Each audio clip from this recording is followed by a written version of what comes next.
My daughter's school is now teaching gender as a social construct, 4 sexes, avoids naming boys and girls. What do we do? Leaving is not an option.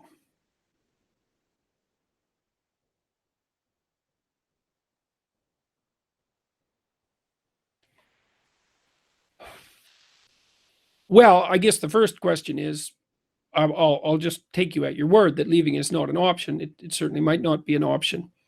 I would say your best bet, and this is a casual piece of advice because I don't know your particular situation, is to find out how many parents there are around who are also not happy about this, and then start to strategize. I mean, look, to some degree, what people define as gender is a social construct. So let's look at it this way. So there are things that make men men and that make women women that are universal across cultures. So let's say, except for tiny variations, external genitalia. So, but then there are things that do vary across culture with regards to whether they're regarded as masculine or feminine, or male or female, and those are more learned. So let's say that external genitalia is not a social construct. It's not learned. If we can't agree on that, then we're not going to be able to have a discussion at all. So, but there are some things about male behavior and some things about female behavior that are culture specific and learned. And so to that degree, gender is a social construct. So, you know, you have to give the devil his due. But the problem isn't teaching that gender is a social construct. The problem is teaching that gender is only a social construct, and that's just wrong. It's absolutely wrong. As soon as someone's doing that, then you know that you're dealing with an ideologue. And the research evidence on that, for example, is crystal clear, apart from the fact that there are morphological differences between men and women, which are quite obvious. You can name a variety of them. Men have wider jaws, they have larger teeth, they can bite harder, they have thicker skulls, as women certainly can attest to. From a psychological perspective, they are more powerful in the upper body, they can punch a lot harder, they can throw more naturally, they tend to weigh more, they tend to be taller. That's sexual dimorphism. Human beings are relatively sexually dimorphic as far as primates and other mammals go.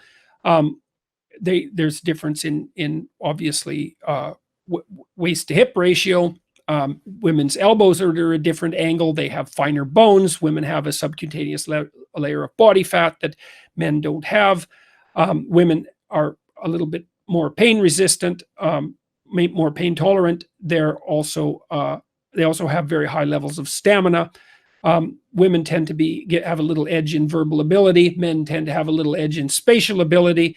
And then there are, apart from the straight physiological differences, there are psychological differences. There's a variety of them. Women are more enthusiastic. Men are more assertive. That's extroversion. Women are higher in withdrawal and in volatility. That's on the neuroticism front. Women are more agreeable and more polite. That's on the agreeableness front. Men are more industrious slightly, and women are more orderly. That's on the conscientious front. And women are higher in openness proper, and men are higher in interest in ideas, and that's on the openness front. And those differences aren't huge. There's more overlap between the genders, the sexes, than there is lack of overlap, but the differences magnify at the extremes. And they also maximize in societies that are egalitarian. And then the biggest difference between men and women that we know of psychologically is that men are more prone to be interested in things and women are more prone to be interested in people. And that's actually quite a large difference by psychological standards. And there isn't any evidence that that is socially constructed.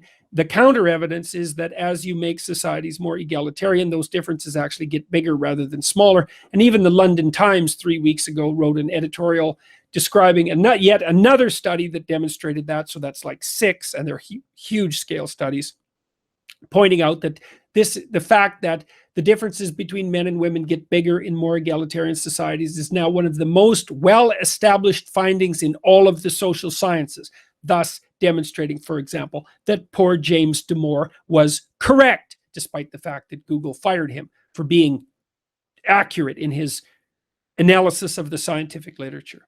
Okay, so you've got the facts on your side. Problem is you don't know what to do. Well, there's only one of you, and that's not a good number if you're going to mount a campaign. You annoyed about this?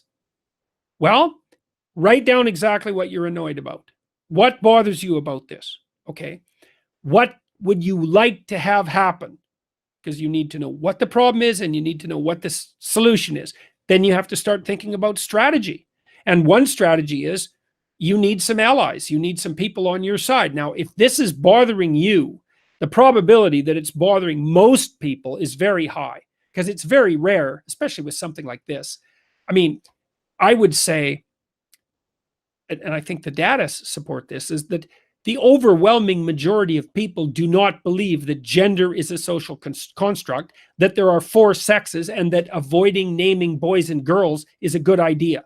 So you've got, unless you're in a very progressive place, in which case that's its own problem, you got to find some people who would be willing to go to bat with you. And then you have to find, it's a political struggle. It's a bit of a war. It's like, okay, who's pushing this? Who's the ringleaders for this? You know, it's certainly possible that most of the teachers don't want to do this either, but they're afraid to say anything. So I would say this is probably a 2-year campaign. And you have to decide if this is something that you want to put your time and effort into. And if you do, you have to conduct it like a war. You know, without the violence, obviously, but that's the right metaphor. It's like, what's the set of problems? Who's causing them? What do you want to have happen as an alternative? How are you going to tackle this? You're going to talk to your local public authorities, school authorities. You're going to talk to the local politicians. You're going to talk to the principal. Are you going to face down the teachers? Are you going to do that with more than one of you? Are you going to have your arguments in order? You know, and then on a more personal front, what are you going to do with your daughter? How are you going to educate her? Let's say you decide not to take this on the political or public front. Then you have to have a conversation with her and find out what she thinks, you know, because she'll be doubtful and dubious about all of this. So a lot of that should be asking her questions, you know. So yeah, that's the best I can do with that.